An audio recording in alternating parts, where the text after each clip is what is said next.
Here's a pair of the JBL Tune Flex 2 buds. I'm going to show you how to perform a factory reset.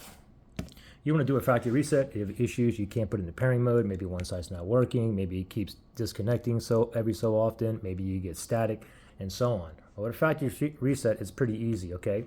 So what you got to do is, the buds are currently in a case. Now, watch very closely. I'm going to go ahead and open the case up now, and I'm going to go ahead and pull both of the buds out.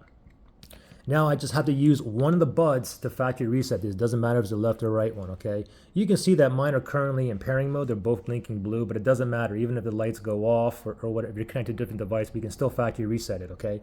So from here, we're just going to use the right side. It doesn't matter, right or left again. And what I'm going to do is tap, tap, tap and hold, and keep holding, okay, until both the lights here disappear or go off, okay? Ready, set, tap, tap, tap and hold now. Just hold for like 10 seconds or so.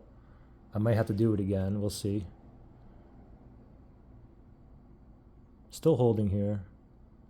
Is it going to turn off? Okay. I think I got to do it over again. All right. Didn't work. Let me go ahead and put these back in here.